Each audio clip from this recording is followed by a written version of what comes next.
Hello everyone, my name is Reed and welcome to Storytime. Today we are going to be reading some malicious compliance stories, so sit back, relax, and enjoy. Dealt with a lying landlord by threatening to run up their bills. I had a landlord in the past who slipped a 90-day notice requirement into the rental contract after I had signed it. I was house hunting, so at the end of my lease, I asked to go to a month-to-month lease to make it easier to leave when the time came. Landlord and I agreed on a higher monthly price to compensate them for the lack of security, and I signed the contract at the office of a business they also owned downstairs. Landlord wasn't actually present, but one of their employees handled it. So a contract is signed, and they go to make a copy for my records, but are having an issue with the copier. After a few minutes, they ask if they can text me when they get it to work. I naively agree and head upstairs. 30 minutes or so later, they text me saying they got the copier to work, and I come pick up my copy. I didn't think to double check everything at the time. So, for the next few months, I just pay my monthly rent while I look for a home. Finally found the right place, and the closing date was about 4 weeks out, so I immediately notified my landlord that I would be leaving on said date.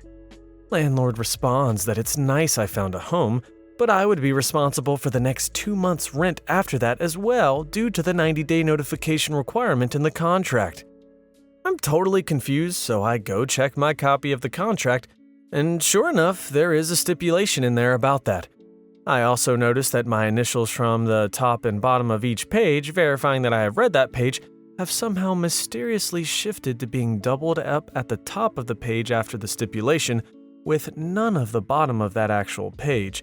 This was because they had inserted 2 lines of text detailing the 90-day reporting requirement after I had already signed the paperwork. They didn't notice the formatting error it created, which was a dead giveaway of what was going on. I informed the landlord of this and notify him that this is not a legally binding contract due to this issue, and state that I will not be paying any further rent beyond this month, and expect my deposit back without penalty. Unfortunately, he persists with stating that this is a legally binding contract and he will pursue it in court in addition to withholding my deposit if I fail to pay blah blah blah blah blah. I know I am legally in the right, but I don't want to have to deal with courts to settle it as that takes forever, so I come up with an alternative plan.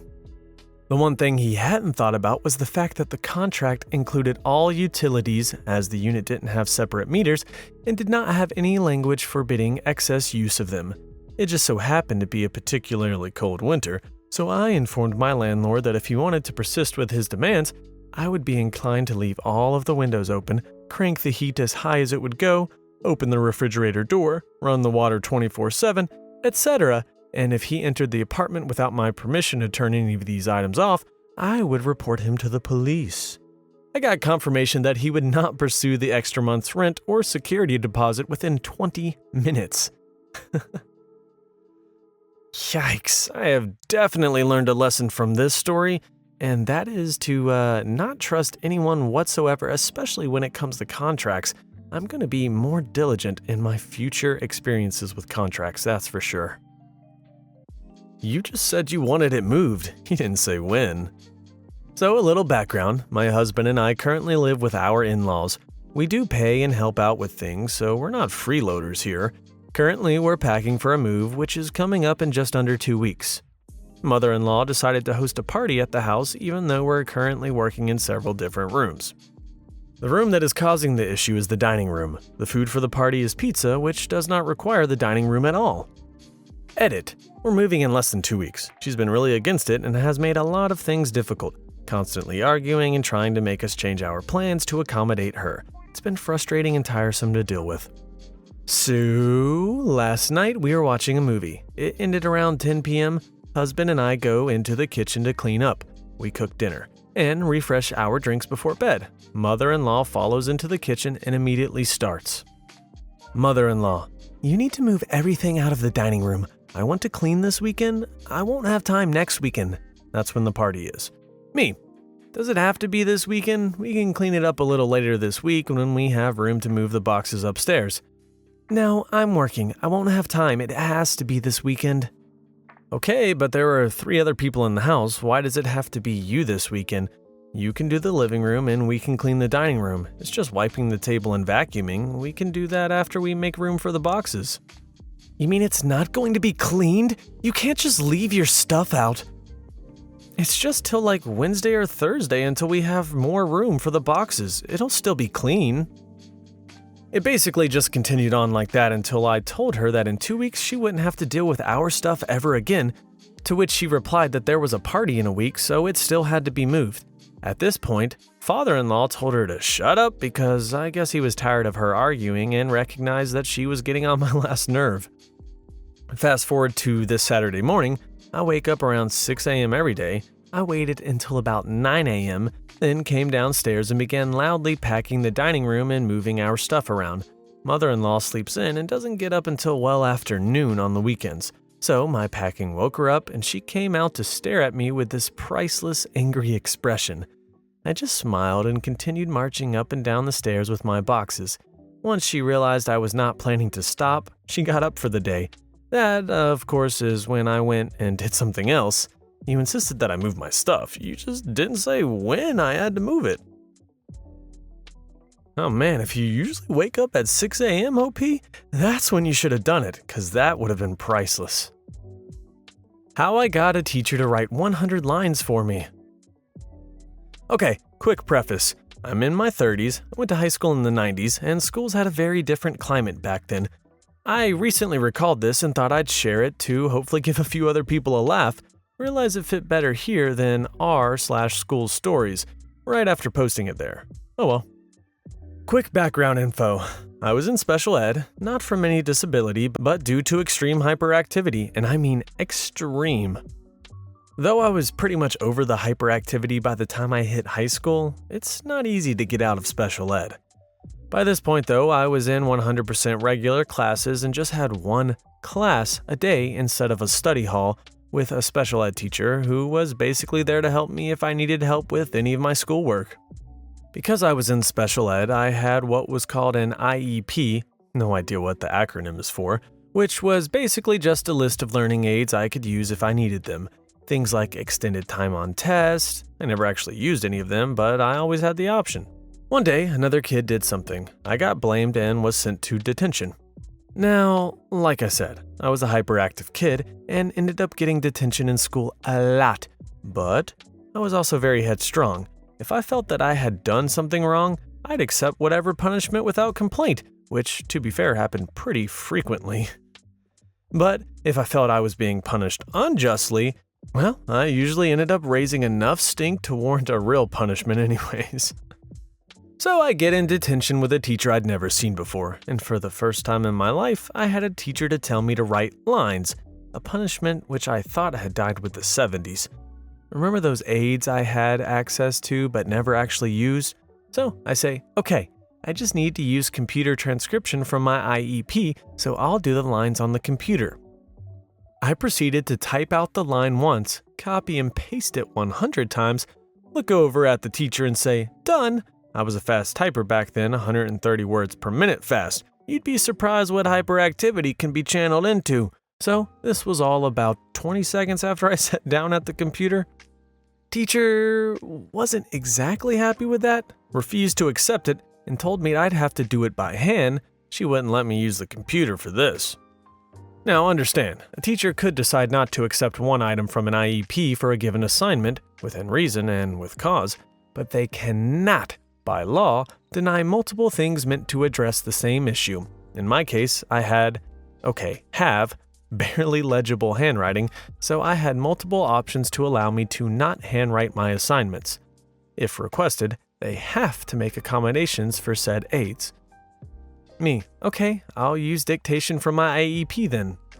Teacher, meaning?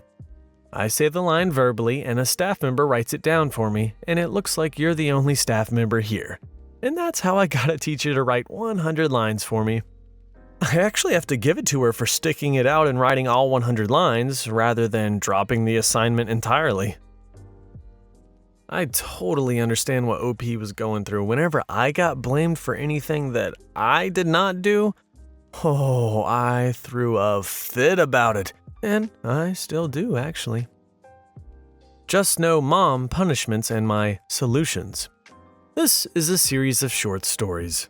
Looks like we got 3 here, folks. Buckle down for some short stories. Number 1. Find your own way home. This happened quite a lot when I was in high school. I would stay after school to try to get into extracurricular activities or to talk to a teacher, and my mother would get mad at me and tell me to find my own way home.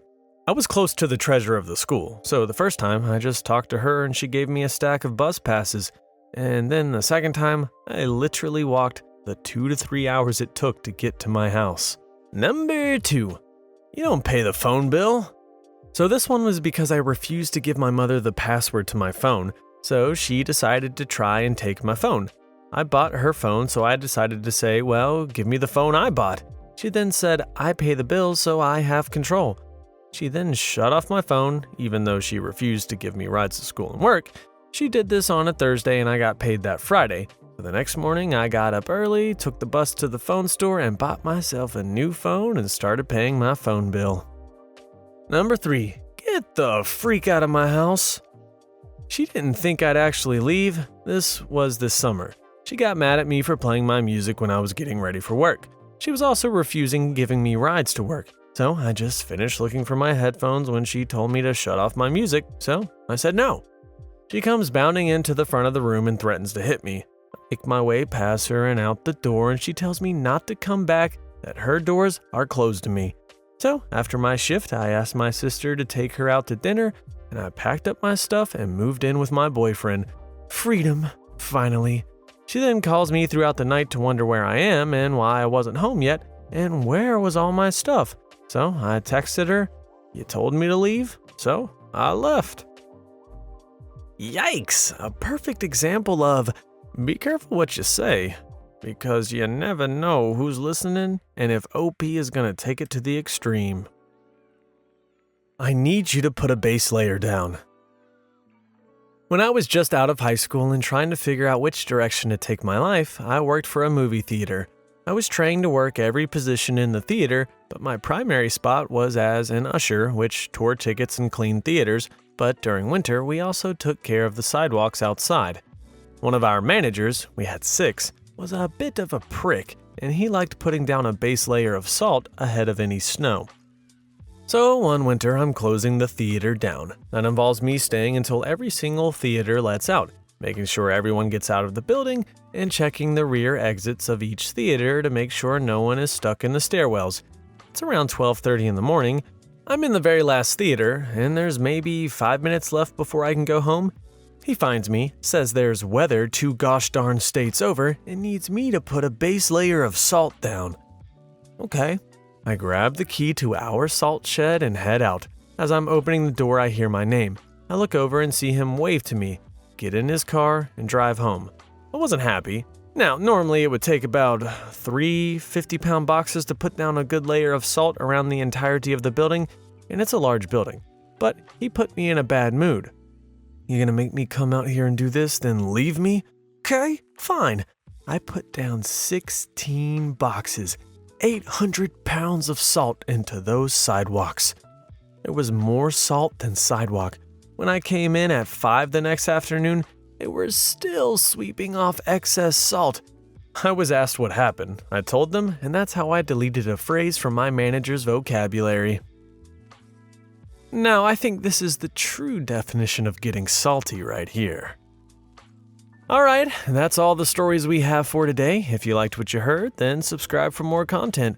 And, yeah, that's it. So, go on your merry way and have a fantastic day. See ya.